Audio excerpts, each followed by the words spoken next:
아멘. 오늘 예배를 시작하는데 한 3분 정도를 먼저 우리 권사님이 시작을 하게 해서 기도를 시작해가지고 깜짝 놀랐어요. 권사님 늘 예배가 한 2분, 3분 이렇게 늦게 시작하는데 오늘은 우리 권사님이 3분을 먼저 통성기도를 시켜가지고 깜짝 놀라가지고 성령이 너무 뜨거워가지고 그런가 했더니 시계를 보니까 저 앞에 있는 시계가 3분이 빠르네요. 감사를 드리고, 정말 맞습니까 우리 권사님? 정말입니까? 주 예수보다 귀한 것이 없는 게 정말 맞습니까? 감사합니다. 우리 세상에 살다 보면 필요한 것도 참 많이 있지만 예수보다 더 귀한 것이 없는 줄로 믿습니다. 때때로 그 예수님은 자식보다도 귀하고 남편보다도 귀하고 또 아내보다도 귀할 때가 있는 줄로 믿습니다. 그것이 매번 그렇게 했으면 참 좋겠는데 우리가 그렇게 살아가기는 참 어렵죠. 우리 집사람하고 결혼할 때 제가 다짐을 받은 게 둘 중에 하나, 우리 주님을 택할래, 당신이 나를 택할래라고 묻는다면 나는 주님을 택하겠다 그렇게 얘기했고, 그리고 그 서약을 받고 우리 집사람하고 제가 결혼을 하고 이날 때까지 왔습니다. 주 예수보다 더 귀한 것은 이 세상에 아무것도 없어야 될 줄로 믿습니다. 감사합니다. 그래서 이 아담이 어느 날 하나님을 찾아가서 물어봤어요. 하나님, 왜 하나님은 우리 하와를 이렇게 이쁘게 만드셨어요? 그러니까 하나님이 그래야 네가 좋아하고 사랑하고 결혼할 거 아니냐, 그래서 네가 결혼하지 않았느냐. 그럼 하나님 왜 우리 하와를 피부가 이렇게 곱고 보드랍게 이렇게 만드셨어요? 그러니까 네가 사랑해서 늘 보듬어 주고 안아주고 그러지 않느냐. 그러니까 아담이 하나님이 그 자랑질을 하는 것이 조금 배가 꼴려가지고 그래가지고 하나님께 물었어요. 다시 좀 투명한 모습으로. 그럼 하나님 하와를 왜 이렇게 멍청하게 만들었어요? 그러니까 하나님께서 그러니까 네와 살지, 똑똑하면 너랑 살겠나 이 멍청한 놈아, 그랬는 게 세상에 가장 멍청한 사람은 아내를 무시하는 사람인 줄로 믿습니다. 그러면 세상에서 가장 멋진 사람은 아내를 존중할 줄 아는 사람이 세상에서 가장 멋지고 아름답고 훌륭한 남편인 줄로 믿습니다. 우리 교회는 멍청한 남자 한 사람도 없는 줄로 믿습니다.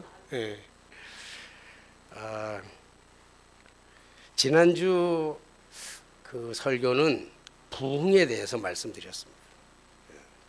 진정한 부흥이란 무너진 제단을 수축하는 것, 다시 말해서 무너진 제단을 다시 세우는 것인데, 현대적 의미로 본다고 한다면 예배가 회복되어야 된다 이렇게 말씀드렸습니다. 예배가 진심이어야 되고 그 진심인 예배가 회복이 될 때 부흥이 일어나게 되는데, 그것은 너로부터 시작하는 것이 아니라 나로부터 시작될 때 내 안에 무너진 제단이, 내 안에 무너진 예배가 진정으로 회복될 때 그때부터 부흥은 시작되는 줄로 믿습니다. 오늘은 지난주의 말씀에 이어서 같은 사건이기 때문에 사실은 지난 주간에 다 읽었고 다 해야 한 사건이기 때문에 다 해야 되는데 너무 길어서 우리가 잘라서 말씀을 드렸다고 한다면, 지난 시간에 이어서 오늘 제목을 뭐라고 했죠? 제목은 기대하시라. 우리가 기대하시라라고 하는 제목을 하니까 우리 애들이 다음 주에는 개봉박도 할 겁니까? 그러더라고요. 기대하시라 이렇게 말씀을 가지고 주님의 부어주시는 은혜와 성령의 충만함이 임하는 이 시간에 임하는 그래서 제가 말씀을 증거할 때 내 안에 있는 것들을 다 증거하지 못해도 또 내가 밀어내서 이 말씀의 그 의미를 다 깨닫지 못하고 증거한다 할지라도 성령께서 여러분들의 마음에 임재하셔서 깨달아지는 놀라운 은혜가 있어지게 되시기를 주님의 이름으로 부탁드립니다. 이스라엘 백성들은 사실은 번거롭기도 하고 귀찮기도 했지만 이 엘리야가 시키는 대로 가가지고 이스라엘의 12지파의 그러한 수효에 따라서 12개의 돌을 가지고 와가지고 제단을 쌓았습니다. 그리고 그 제단을 쌓은 그 위에다가 나무가지를 올려다 놓고 그리고 그 잡은 송아지를 각을 떼어 가지고 제단을 다시 쌓았습니다. 그리고 나서 백성들이 그렇게 많은 번거로움과 귀찮음을 무릅쓰고 부흥을 위해서 무너졌던 회파됐던 제단을 수축하고 나서 하나님 이 엘리야가 이스라엘 백성들에게 또다시 시키죠.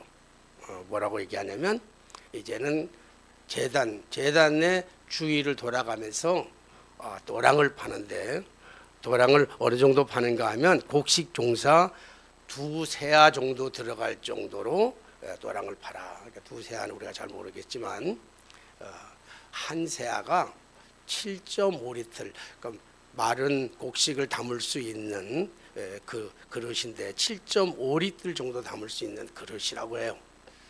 그러니까 2세아라니까 15리터를 담을 만한 넓이와 크기와 깊이를 가지고 제단을 돌아가면서 이 도랑을 파라고 얘기했습니다. 그리고 나서 그 위에다가 송아지를 잡아서 곡식을 떠서 미리 준비한 제단 위에다가 나무를 놓고 그 다음에 이제 물통 4개의 물을 채워다가 번제물과 나무 위에 붓되 같은 방법으로 3번씩 그렇게 하라고 명령했습니다. 그랬더니 제단에 물이 흐르고 도랑에 물이 가득 찰찰 흘러 넘치게 되었지요. 그 후에 보니까 엘리야가 하늘을 향하여 기도했을 때 하늘에서 불이 내려와서 이 모든 것을 다 태웠습니다. 그때서야 비로소 이스라엘의 모든 백성들이 무릎 꿇고 하나님 앞에 하나님이야말로 참 신이요 참 하나님입니다라고 엎드려 고백했습니다. 사실 이것이 오늘 본문의 말씀의 내용이기도 한데 여기서 뭐가 기대할 것이 있어서 기대하시라라고 했을까요? 혹시 궁금하지 않으세요? 오늘 저 궁금증을 해결하기 위해서 저는 여러분들과 함께 먼저 의문을 한번 제기해 보고 싶습니다. 믿음이라고 하는 것은 이해할 수 없는 사실에 대해서 우리의 이성과 우리의 지식과 우리의 과학을 가지고 또 설명할 수 없는, 그러니까 이해는 할 수 없는데 그것이 사실이어야만 해요. 거짓이면 안 되잖아요. 그러니까 팩트가 정확해야 된단 말이에요. 그러니까 우리의 이성적 사고를 가지고 합리적 사고를 가지고는 이해할 수도 없고 설명할 수도 없는 그것을 우리가 받아들이고 인정하는 것, 그것을 가리켜서 우리는 믿음이라 이렇게 얘기합니다. 그렇다고 해서 무작정 다 믿고 받아들이고 인정하는 것은 자칫 우리가 진리를 왜곡할 수가 있습니다. 그것은 믿음이라기보다는 맹종에 가까운 것이죠. 맹종은 믿음에서 나오는 것이 아닙니다. 그러므로 이해할 수 없는 사실이라고 한다 할지라도 합리적 사고를 가지고 추론을 통해서 그것을 우리가 받아들여야 진정한 믿음이라고 얘기할 수가 있을 것입니다. 오늘 제가 제기하고자 하는 것은 엘리야와 이스라엘 백성들이 지금 하고 있는 행동들이 이해할 수가 없다는 거예요. 어떻게 해서든지 지금 바알 선지자들과 아세라 선지자들, 그러니까 아합 왕과 이스라엘 백성들이 지금 추종하고 있는 바알의 신, 그들이 절대적으로 의지하고 절대적으로 믿고 따르는 바알의 신이 참 신이냐, 아니면 우리가 그동안에 믿고 따라왔던 그 신이 진정한 하나님이냐, 그 하나님이 진짜 신이냐라고 하는 것을 우리가 대결을 통해서 나타나게 하는데, 그 무엇을 가지고 우리가 이게 진짜 신인지 진짜 하나님인지를 구별할 수 있는가 하면, 불로서 응답하시는 이가, 하늘에서 불을 내려주셔서 불로서 응답하시는 이가 진짜 신이다 라고 하는 것을 가지고 지금 대결을 벌이고 있는데, 아침부터 저녁 시간에 이르기까지 바알 신들과 선지자들과 아세라 선지자들이 바알을 찾았지만 바알은 아무것도 할 수가 없었어요. 이제는 누구 차례인가 하면 엘리야의 차례입니다. 그러니까 엘리야가 백성들을 다 모아놓고 다 가까이 나오라 그래놓고, 지난주에 말씀한 것처럼 뭘 먼저 했냐면 무너진 제단을 수축하게, 회파된 제단을 다시 쌓도록 그렇게 명령을 한 다음에, 그리고 뭘 하는가 하면 도랑을 파괴하고 나뭇가지를, 마른 나무를 올려놓고 각을 띄워놓고, 송아지를 잡아서 다 각을 해 잘라가지고, 각대로 잘라가지고 나무에 올려놓고, 그리고 여러분들 물을, 통이 어느 정도 통인지는 모르지만 무리들은 그 4통을 3번씩이나 부으라고 그렇게 말씀했잖아요. 그렇게 했잖아요. 그렇다고 한다면 불이 내리면, 어떻게 해서든지 하늘에서 어떤 불이라도 내려오면 그분이 참 하나님 맞잖아요. 근데 어떻게 해서든지 제물을 태우기만 하면 될 일을 왜 이렇게 번거롭게 하냐고, 왜 이렇게 힘들게 하냐고요, 왜 이렇게 꼭 어렵게 해야 되냐고요. 예배를 드리는데 그냥 간단하게 드리면 되잖아요. 그렇잖아요? 간단하게 예배 드리면 되는데 뭘 그렇게 예배를 번거롭게 하고 어렵게 하고 힘들게 하고 희생을 요구하는지. 도랑을 파고 나무 위에 각든 송아지를 올려놓고 12통 되는 물을 길러다가 부으라고 하니까 이게 이해할 수가 없어요. 이런 일을 시키는 엘리야도 이해할 수가 없고요. 이런 일을 시킨다고 해서 시킨 대로 하는 백성들이 더 이해가 안 갑니다. 시킨다고 다 합니까? 여러분, 제가 만약에 여러분들에게 아주 말도 안 되는 것 같고 이성적으로 이해가 되지 않고 합리적 사고도 하는 걸 더 이해할 수 없는데, 여러분들에게 귀찮고 번거롭기도 하고 그리고 돈이 많이 들어가는 일인데 그걸 시키면 여러분 누가 아무도 안 하고, 알겠습니다, 목사님이 하시는 거니까, 하시는 말씀이니까 할렐루야 아멘. 그리고 여러분들의 주머니에 돈을 다 털어가지고 은행에 있는 잔고를 다 털어가지고, 그리고 그 주님의 일을 할 수 있겠느냐는 거예요. 만약에 그렇게 얘기한다면 무슨 신앙생활을 꼭 그렇게 해야 됩니까? 그렇잖아요. 저도 그렇게 하기 싫어가지고 뭐 그렇게 하려면 우리 교회도 확장하고 건축도 하고 그러려면 헌금도 해야 되는데 저도 그게 싫어가지고 시키지도 않잖아요. 근데 만약에 제가 여러분들에게 그런 일을 시킨다고 한다면 여러분들은 정말 아무 말 하지 않고 원망도 하지 아니하고 대들지도 않고 그냥 순수한 마음으로 다 따라서 할 수 있겠냐는 말씀입니다. 아마 이 일을 하기도 전에 따져 물었을 겁니다. 왜 이렇게 일을 해야만 하는지, 또 그 일을 하려고 한다면 반드시 이해를 시켜야 되고 설득도 시켜야 돼. 그래서 요즘 목회자들이 목회하면서 어렵대요. 옛날에는 그냥 영권을 가지고 하자 그럼 다 갔는데 이제는 굉장히 어렵대요. 뭐 자그마한 걸 하나를 시키려고 그래도 다 교인들이 이해할 때까지, 설득 당할 때까지 그렇게 해야만 일하는데 어려움이 없다. 그렇게 말합니다. 뭐 맞는 말이죠. 틀린 말은 아니죠. 이 세대가 어떤 세대입니까? 우리 이성적 세대가 아닙니까? 합리적 세대가 아닙니까? 근데 이성적으로 맞지 않는데, 합리적으로 맞지 않는데 우리가 할 수 있겠냐는 거예요. 만약에 이 말도 안 되는 이 일을 이스라엘 백성들이 따지지도 않고 묻지도 않고 시키는 대로 다 이 일을 합니다. 만약에가 아니라 실질적으로. 그걸 우리가 어떻게 지금 멀쩡한 정신을 가지고 다 이해할 수 있겠냐는 겁니다. 여러분, 여기서 가장 큰 문제가 뭐 같아요? 지금 또랑을 제단을 쌓는 것 참 번거롭고 힘든 일입니다. 그런데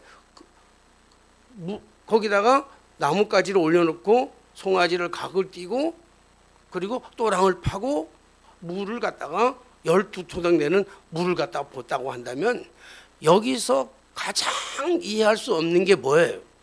뭐 다 이해할 수는 없어요. 또랑을 왜 파요? 굳이 꽃다랑 팔 필요가 뭐 있어요?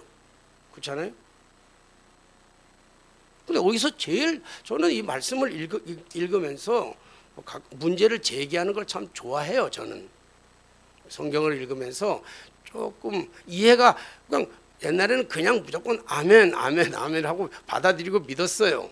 성경 말씀이니까 누가 감히 성경 말씀에 대해서 토를 달 수 있겠어요.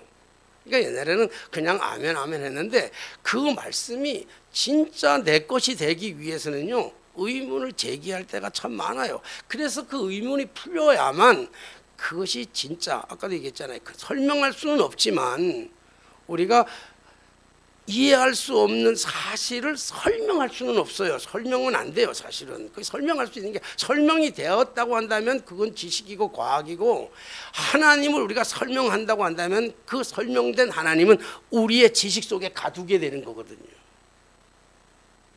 근데 그럼에도 불구하고 성경을 읽으면서 참 이해가 되지 않는 부분이 있다고 한다면 여기서 뭐냐면, 물을 길어다가 12통이나 되는 물을 길어다가 지금 모든 번제물에 물에 태우라고 하는데 여기서 두 가지 의문을 제시할 수 있어요. 번제물이 잘 타려면, 나무가 잘 타려면 나무가 다 젖어서 있는 나무가 잘 탑니까? 아니면 바짝 마른 나무가 잘 탑니까? 그 묻는 내가 또라이지. 그렇잖아요. 그 모를 리가 없잖아요. 바짝 마른 나무가 훨씬 더 잘 탈 텐데 왜 엘리야는 거기다가 물을 갖다 부라 그러냐고요. 다 적시냐고요. 휘발유. 참 아이디어도 좋아.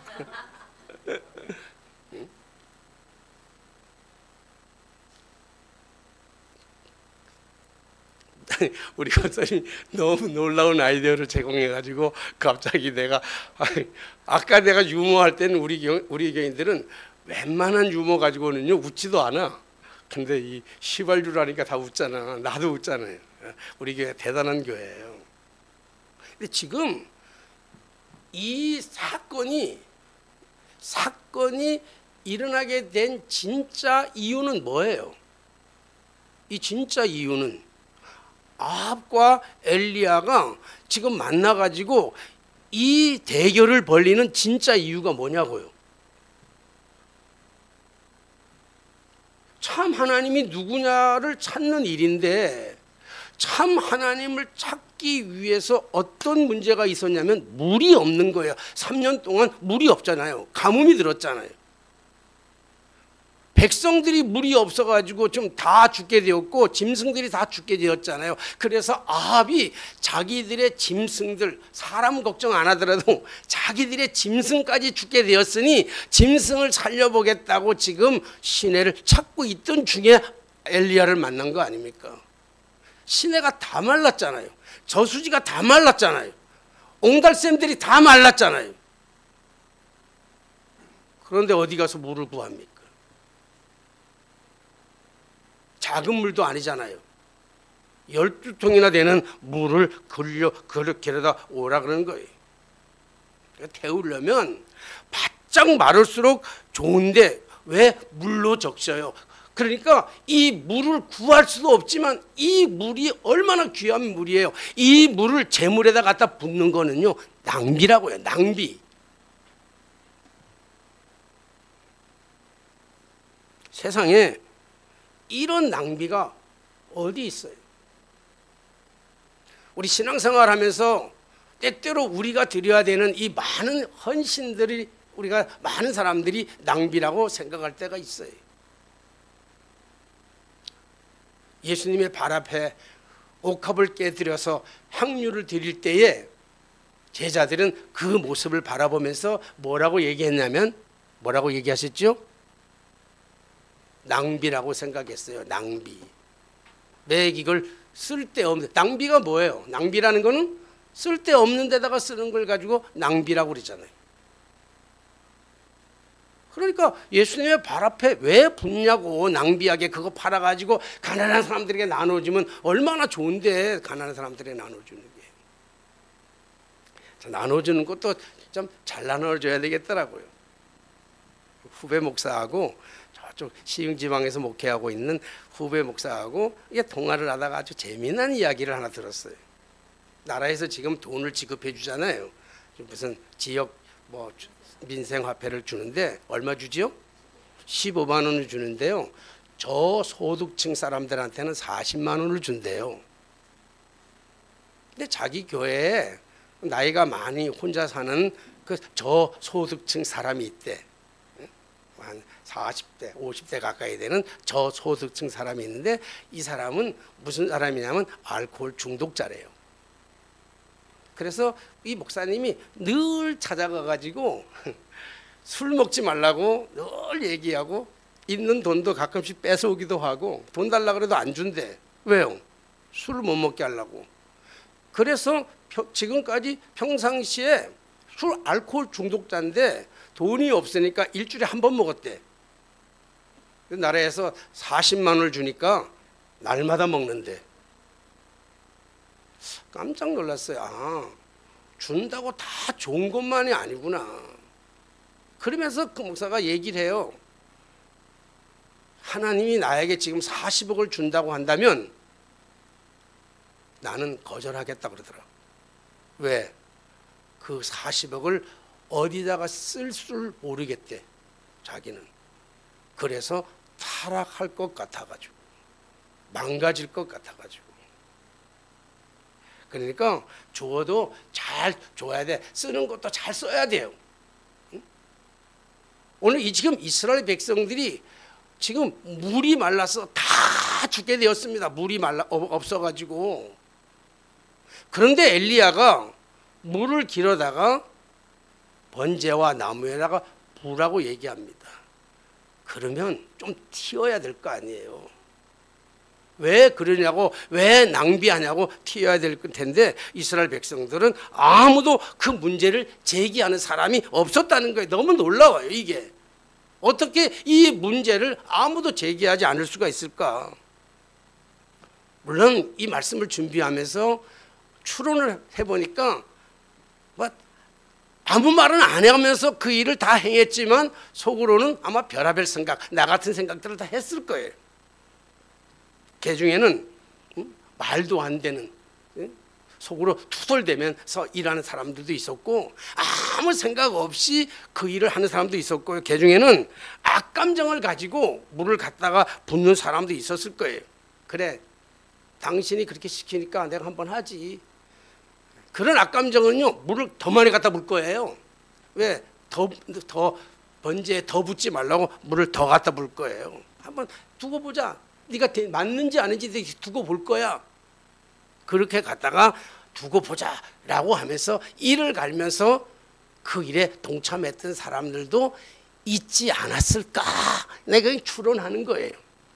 근데 저는 이것도 순종이라고 봅니다. 차라리 안 하고 반대하고 비방하고 돌아서서 떠나는 사람보다는 훨씬 낫잖아요. 맞아요? 훨씬 낫지. 떠나는 사람보다. 이해가 안 된다고 떠나는 사람보다는 훨씬 나아요. 그런데 그렇다고 한다면 왜 저들은 이런 낭비적인 행동을 했을까요? 시간이 낭비되잖아요. 또랑을 파는데도 시간이 걸리고 물을 갖다 나르는데도 시간이 부르고 물도 부어야 되고 시간도 이 물질도 시간도 낭비될 뿐만 아니라 가장 소중한 이럴 때는 보세요. 이럴 때는 생명이 소중합니까? 물이 소중합니까? 북한이 기근이 있을 때요. 북한에 기근이 있을 때 그 사람들이 죽어나간 사람들이 수도 없이 많았어요.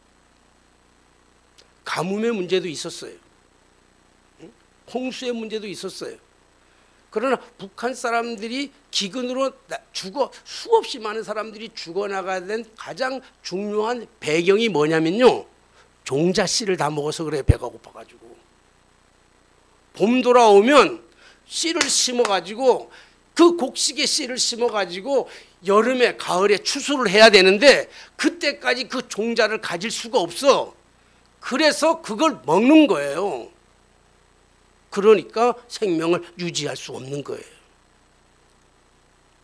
여러분, 그러니까 그럴 때는 종자보다도 생명보다도 종자가 더 소중한 거라고. 오늘 이스라엘 백성들에게 정말로 중요한 건 뭐냐면 물이란 말이에요. 물이 중요한데 지금 우리 시대를 얘기한다면 돈이란 말이에요. 돈. 근데 이 물을 지금 낭비하고 있어요. 왜 재물에다가 갖다 부어야 되냐고. 안 부어도 되는데. 저들이 시간을 낭비하고 인력을 낭비하고 재물을 낭비하면서까지 이렇게까지 한 이유는요. 딱 하나밖에 없어요. 딱 하나. 뭐라고 생각해요? 딱 하나밖에 없어요. 하나님을 하나님 되게 하기 위함이에요. 부흥이란 무너진 재단을 수축하는 거라 그랬다고요. 예배가 회복되는 거라 그랬다고요. 예배는 회복되는 것은 예배의 진심이어야 된다고요. 예배의 진심은 하나님이 중심이 돼야 된단 말이에요. 내가 중심이 되어서는 안 된단 말이에요. 가족이 중심이 되어서도 안 된단 말이에요. 부흥은 최소한 부흥은 그런 거란 말이에요.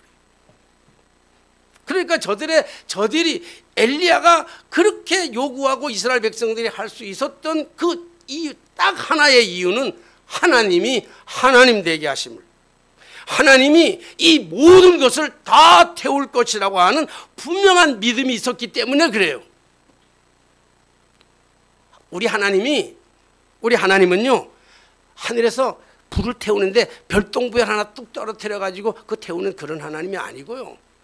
불씨 하나, 조그만 불씨 하나 보내줘가지고 나무 건불 속에, 그 번제 쌓은 나무 건불 속에 넣어가지고 우리로 하여금 후후 불어가지고 그 불이 활활 타올라가지고 번제를 태우게 하시는 그런 하나님이 아니고요. 물에 다 젖은 재물, 물에 다 젖은 나무, 그리고 그건 모자라서 또락에 철철 흐르는 그런 물까지도 다 태울 수 있는 강력한 불을 보내주시는 그런 하나님이신 줄로 믿습니다. 하나님께서는 이스라엘 백성들의 순종하는 그 행동을 자세히 보고 난 후에 하늘로부터 큰 불을 내려서 싹 태우신 거예요. 여러분, 아무것도 안 하면 무슨 일이 일어나요? 네? 우리가 아무 일도 안 하고 있으면 무슨 일이 일어나죠? 아무 일도 안 일어나요. 우리가 하나님 앞에서 아무것도 안 하면요, 하나님도 아무것도 안 하신다고요. 하나님은 이스라엘 백성들이 엘리야가 시키는 이 일이 말도 안 되는 일이지만 그들이 엘리야의 말에 절대적 순종이었어요. 절대적 순종. 왜 불만이 없었겠어요? 왜 번거롭지 않았겠어요? 왜 귀찮지 않겠어요? 그럼에도 불구하고 하나님의 사람, 하나님의 선지자 엘리야가 시키니까 시키는 대로 하는 그 이스라엘 백성들을 지금 하나님이 보신 거라고요. 그리고 하나님께서는 불로 응답해 주신 줄로 믿습니다. 오늘 말씀에서 정말 이제는 다른 것들을 이해할 수 있잖아요. 그렇잖아요? 물을 갖다 분 것도 또랑을 판 것도 그 사람들의 헌신을 이해할 수 있는데 아직도 이해할 수 없는 사실 하나가 있는데 그게 뭐냐면 하늘에서 불이 내렸다는 거예요. 땅을 파고 제단을 쌓고 도랑을 파고 그리고 거기다 물을 갖다 붓는 거는요, 인간이 할 수 있는 일들이에요. 인간이 할 수 있는 일들. 그렇기 때문에 인간이 할 수 있는 일들은요, 설명할 수 없는 게 없어요. 그건 과학으로나 지식을 가지고 설명할 수 없는 것들이 없어요. 그러나 불이 내려온 거는 하나님이 하셨잖아요. 하나님이 하신 것을 인간이 설명할 수가 없단 말이에요. 어떻게 불이 내려왔냐고 말하라 그러면 이건 설명할 수 있는 부분이 아니에요. 내려왔기 때문에 그거는 우리가 믿어 받아들이는 거예요. 의심하지 않고 받아들이는 거예요. 이해가 되지 않아도 믿는 거란 말이에요. 이것은 우리의 이성과 상식으로 설명이 불가하기 때문입니다. 왜요? 이것은 하나님이 일이기 때문에 그래요. 여기에 의구심이나 증명을 우리가 원한다고 한다면, 그거 하나님의 불을 어떻게 내렸냐 설명하라고 한다고 한다면, 그러면 우리의 믿음은 여기서 한 발짝 더 나가지를 못해요. 그러나 제가 오늘 의구심을 얘기한 거는 이스라엘 백성들의 순종적 행동에 대해서 의구심을 제기하고 그 의구심의 문제를 해결했단 말이에요. 어젯밤에 친구 목사가 설교 온 거를 다 준비하고 나한테 전화가 왔어요. 늘 설교를 잘하는 친구들은 자랑질하기 위해서 전화하는 거고요. 잘 못하는 친구들은 조금 인사이트를 얻기 위해서 전화를 하는데 이 친구는 어제 보니까 자랑질을 한 친구야. 아무리 자랑질을 해도 내가 배울 건 배우고 들을 건 듣잖아요. 근데 8월 15일 날 좀 대형 교회 가가지고 청년들 집회를 했대요. 청년들을 집회를 했는데 그 자랑이잖아. 일단 거기부터 이미 자랑이잖아 나한테. 자기가 청년부 집회를 했는데 집회를 말씀을 다 전하면서 여러분은 정말 하나님 만나고 싶습니까? 그랬대. 그랬더니 3분의 1 정도가 하나님 만나고 싶다 그러더래요. 여러분 정말 변화되고 싶습니까? 정말로 여러분 변화되고 싶습니까? 정말 솔직하게 해서 변화를 원하시는 우리 청년들이 있으면 한번 손 한번 들어보라 그랬더니 진짜 한 3분의 1 딱 들더래요. 그래서 얘기했대요. 감당할 수 있겠냐고. 감당할 수 있겠냐고. 성령이 임하시고 네가 하나님을 만나면 그거 감당할 수 있겠냐고. 우리는 성령의 불을 원하지만 성령의 불이 우리에게 임하면 감당할 수 있겠느냐고요. 성령이 임하니까 바울이 예수를 만나니까 자기가 가지고 있는 그 전부를 포기했다고요. 자기 생명까지도 포기했다고요. 감당할 수 있으시겠어요? 이게 신앙입니다. 이게 부흥입니다. 여기서부터 부흥이 시작되는 거예요.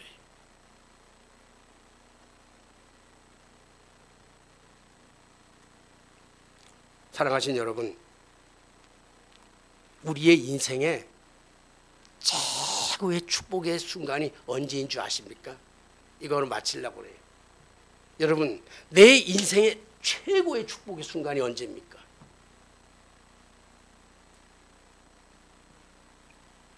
주어가 바뀔 때예요. 주어가 바뀔 때. 네가에서 내가로, 내가에서 내가로 주어가 바뀔 때예요. 여호수아가 모세가 죽고 난 다음에 여호수아가 모세의 뒤를 이어서 이스라엘 백성들을 데리고 가나안 땅까지 가야 되는데 여호수아 1장에 보면요, 다 무슨 말로 가득 찼냐면 너는 두려워하지 말아라. 너는 두려워하지 말아라. 내가 너와 함께함이라. 내가 모세와 함께 했던 것처럼 너는 두려워하지 말아라. 너는 강하고 담대해라. 너는 두려워하지 말아라. 내가 너와 함께하겠다. 내가 너와 함께했다. 여러분, 왜 하나님이 이 얘기를 했을까요? 이 얘기를 여호수아에게 왜 이 얘기를 해야만 했을까요? 왜요? 당연하죠. 여호수아가 지금 두려워하고 있으니까. 여호수아가 두려워하는 것은 당연합니다. 왜요? 모세의 능력을 봤잖아요. 홍해가 갈라지는 걸 봤잖아요. 하늘에서 만나와 메추라기가 내려오는 걸 봤잖아요. 반석에서 물이 솟는 거 봤잖아요. 그의 지팡이를 대면 놀라운 기적의 역사를 행하는 걸 봤잖아요. 근데 여호수아는 아무것도 한 게 없어. 가방 못지로 따라다니기만 했어요. 지금 사람들의 모든 관심은 누구한테 가 있냐면요, 죽은 모세에게 가 있다고요. 죽은 모세에게. 죽은 이제라 모세에게 가 있으니까 여호수아는요 당연히 두렵죠. 백성들도 그럴 거예요. 니까짓 게 뭐 할 줄 안다고. 젊은 네가 뭘 하니? 모세도 못한 네가 뭘 하니? 아마 백성들은 수없이 궁지렁대고 수없이 얘기했을 거예요. 그러니까 여호수아 입장에서는 나는 못합니다. 나는 못합니다. 나는 두렵습니다. 나는 어렵습니다. 내가 할 수 있는 일이 없습니다. 나는 주어가 누구예요? 주어가 누구예요? 여호수아잖아요. 나는 못합니다. 그때 주님이 주어를 바꿔주시잖아요. 왜 네가 못한다고 두려워하냐 아니라 내가 하마. 내가 모든 것들을 다 해주마. 모세에게 했던 것 같이 내가 다 해주마. 주어가 바뀌는 거예요. 주어가 바뀌는 순간 우리의 인생도 바뀌게 되는 줄로 믿습니다. 주어가 바뀌면 그 순간에 축복의 길이란 말이에요. 우리 인생의 최고의 축복의 시간은요, 주어가 바뀌는 시간이에요. 나로부터 주님께로 하나님이 하나님 되게 하는 순간에 그것이 진정한 부흥을 꿈꾸는 부흥의 역사인 줄로 믿습니다. 네, 내가에서 내가로 주어가 바뀔 때 이스라엘 백성들은 자신들의 생각을 집어넣은 게 아니에요. 정말로 번거로운 일이에요. 정말로 귀찮은 일이에요. 시간도 낭비돼야 되고요. 그리고 육체도 낭비가 돼야 되고요.